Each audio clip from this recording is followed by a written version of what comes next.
like you hurt me too, me too.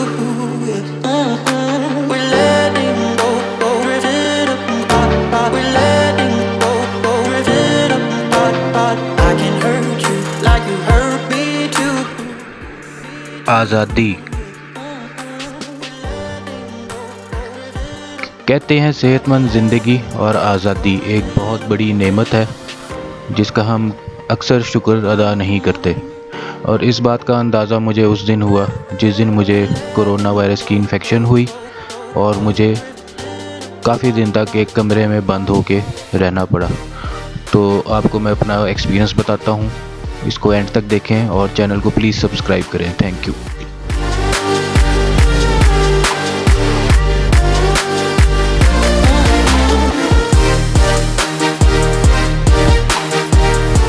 अस्सलाम वालेकुम जी, मेरा नाम डॉक्टर सलमान राना है और आज मैं आप लोगों से डिस्कस करूंगा कि इतनी एहतियात करने के बावजूद और इतना अवेयरनेस वीडियोस बनाने के बावजूद किस तरह से मैं इस कोविड-19 डिज़ीज़ से अफेक्ट हुआ, साइन सिम्टम्स है, क्या मैंने ट्रीटमेंट लिया और किस तरह से मैं इससे बाहर आया, कैसे डायग्नोसिस किया, तो वो सारा मैं इसमें आपसे एक डिस्कस करूँगा।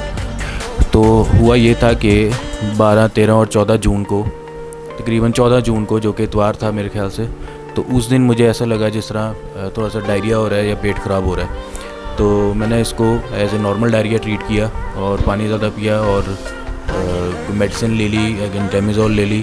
फिर अगले दिन मंडे को दोबारा से मुझे ये डायरिया का अटैक, 2-3 डायरिया के अटैक हुए और साथ गले में थोड़ी सी खराश और खांसी, जिस तरह इस तरह गला साफ़ करने की ज़रूरत पड़ती है उस तरह से खांसी शुरू हुई। तो अभी तक फ़ीवर नहीं था, सिर्फ डायरिया और ये खांसी की अलामात लगी और मैंने इसको ऐसे नॉर्मली ट्रीट किया। और इसी दौरान मेरे फादर इन लॉ और मेरे ब्रदर इन लॉ को यही डायरिया का अटैक शुरू हो चुका था और 99 फ़ीवर उनको शुरू हो गया था। तो मंडे का दिन मेरा इस तरह से गुजरा कि खांसी और डायरिया हल्का फुल्का सा चलता रहा। ट्यूसडे वाले दिन जो है वो खांसी और फ्लू थोड़ा सा चलने लग गया, तो मैंने फ़ौरन मास्क लगा के अपने आप को थोड़ा सा अलग करना शुरू कर दिया बाकियों से, अपनी बेटी से और बाकियों को मैंने अपने पास आने से रोक दिया। तो ट्यूसडे की रात को मुझे 99 फ़ीवर हुआ और वेडनेसडे और थर्सडे इस तरह 99 फ़ीवर चलता रहा और हल्का फुल्का डायरिया चलता रहा।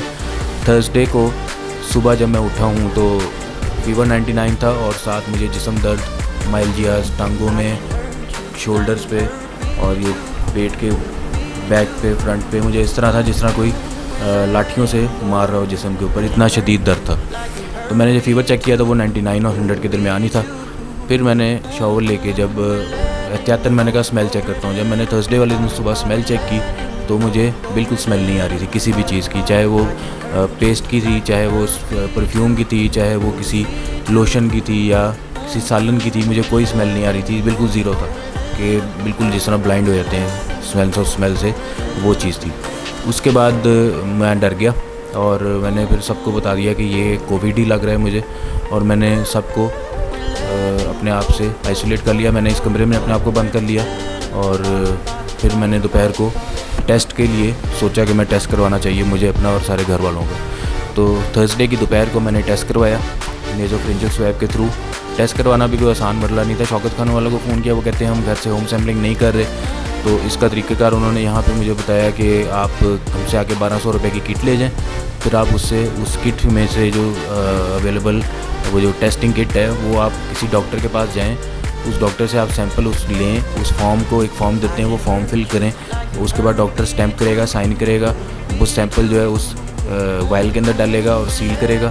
फिर वो सैंपल आप हमारे पास लेके आएंगे, उसको हम दोबारा एक नया बिल बनाएंगे 8000 का और वो रजिस्टर्ड हो जाएगा आपका फिर टेस्ट। तो टोटल 8000 वो और 1200 वो, तो 9200-300 के करीब का ये टेस्ट था शौकत खानम से। जो मुझे इसलिए फ़ायदा हो गया, मुझे इसलिए आसानी हुई कि एक कुलीग थे, उन्होंने अपने क्लिनिक पे आके मेरा सैंपल लिया, मेरे भाई का सैंपल लिया और हमें इस तरह से उन्होंने आसानी कर दी ज़रा, वरना ये EDO हेल्थ के ऑफिस जाना पड़ना था, लाइन में लगना पड़ना था बकौल उनके, तो मुश्किल पड़नी थी।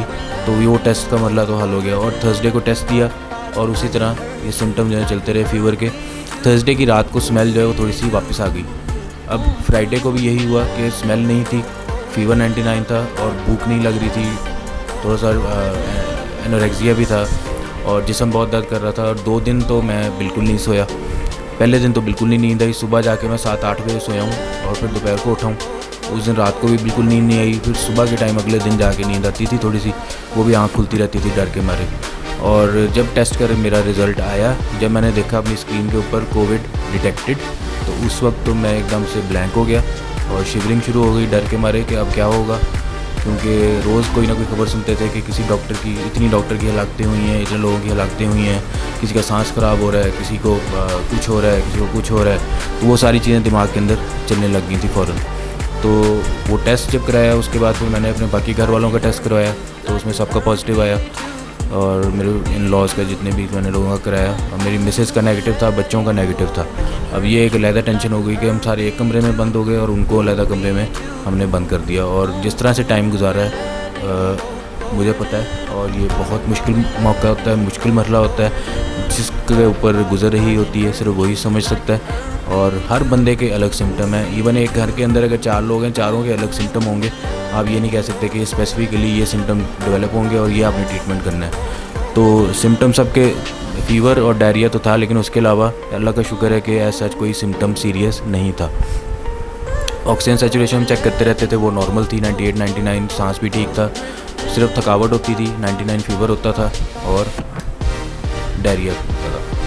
तो ये सारी चीज़ें थी। और इसके अंदर हमने अपना जो ट्रीटमेंट प्लान किया वो ये किया कि पल्मोनोलॉजिस्ट और जो हमारे जानने वाले हैं और जो डॉक्टर्स हैं उनसे कांटेक्ट रखा, और जो ट्रीटमेंट हमने लिया उसमें मल्टीविटामिन्स थे, सर्बेक्सी, एवियन, सीकॉन, एंटीबायोटिक एजिथ्रोमाइसिन शुरू कर दी थी 500 OD, या जिस तरह भी आपके फिजिशियन कहते हैं। आइवरमेक्टिन एक टैबलेट है जो हमने शुरू कर दी थी। कोई स्पेसिफिक ट्रीटमेंट इसका अभी तक नहीं आया, बस वही जो लोग दे रहे हैं। एक एजोमैक्स, क्योंकि एजोमैक्स जो एंटीवायरल नहीं है, बैक्टीरियल है, तो वो हमने इसलिए शुरू करानी होती है ताकि कोई सुपर एडिड इन्फेक्शन ना हो जाए। अगर गला ख़राब है तो उसके ऊपर बैक्टीरियल इन्फेक्शन ना हो जाए। और आइवरमेक्टिन जो है वो बेसिकली पेट के कीड़ों के लिए होती है दवाई। तो वो आइवरमेक्टिन का रोल जो है इसमें ये है कि वो जो बॉडी के सेल्स होते हैं उनको जाके लाइन कर लेती है, उनको जाके प्रोटेक्ट कर लेती है ताकि वायरस उसमें दाखिल ना हो सके। जो मैंने थोड़ा सा समझा है और पढ़ा है, मुझे ये समझाया आइवरमेक्टिन का रोल जो है वो भी एंटीवायरल नहीं है दवाई। उसके अलावा पैनाडोल, 5 वक्त की नमाज, कुरान शरीफ, सूरत रहमान और ये सारी चीज़ें हमने की थी। ताकि हमने अपने 14 दिन जो हैं वो पूरे किए बहुत मुश्किल से। और थर्सडे को मैं आइसोलेशन में जब गया था तो 18 तारीख से लेके 24-25 तारीख, 5-6 दिन, 7 दिन तकरीबन मैंने अपने बेटी को नहीं देखा। वो बाहर आती थी, बाबा बाबा करती थी दरवाज़े पे, लेकिन मैं उसको कोशिश करता था कि वो आवाज़ ना सुने मेरी या उसको पता ना चले। उसको बस ये बता दिया था कि बाबा ऑफिस। तो वो बाहर आके दरवाज़े पे नॉक करती रहती थी, चली जाती थी। तो रोना भी आता था, मैं रोया भी था काफ़ी कि अपनी बेटी को नहीं देख सकता। तो वो बाबा बाबा करके बाहर चली जाती थी। तो इतना मुश्किल टाइम था ये कि मैं एक्सप्लेन नहीं कर सकता इसको, ना आपको समझा सकता हूँ कि क्या सी फीलिंग थी। तो 5 या 6 या 7 दिन गुजरने के बाद जब बहुत मेरे से बर्दाश्त नहीं हुआ और मैं अपना तकरीबन सिम्टम से अगर शुरू करें तो मैं 7, 8, 9 दिन गुजार चुका था। फिर मैंने अपनी PPE किट पहनी, मास्क, कैप, ग्लव्स और सारा अपने आप को कवर करके अपनी बेटी के सामने गया। और 7-8 दिन के बाद उसने मुझे देखा और बहुत खुश हुई और आके जिस तरह गले लगी। तो फिर आप लोगों को अंदाज़ा होता है इस बीमारी कि क्या ये गंदी बीमारी है और किस तरह से ये अफेक्ट करती है लोगों को। तो उस दिन मुझे इस चीज़ का खुद एक्सपीरियंस हुआ है। लोगों से सुनते थे, टीवी पे देखते थे, लेकिन इस चीज़ का अंदाज़ा नहीं होता था। खुद अपने आप पे गुजरी है तो अंदाज़ा हुआ है कि कितनी गंदी बीमारी है और नहीं होनी चाहिए किसी को भी ये, और एहतियात करनी चाहिए। और एहतियात करने के बावजूद भी लग जाए तो ये किस्मत है। और क्या सिम्टम आते हैं हमें नहीं पता, किस बॉडी में कैसे रिएक्ट करना है, इम्यूनिटी कैसी है लोगों की। तो हर बंदे के अपने सिम्टम आते हैं, हर बंदे की अपनी डिफेंस है बॉडी की।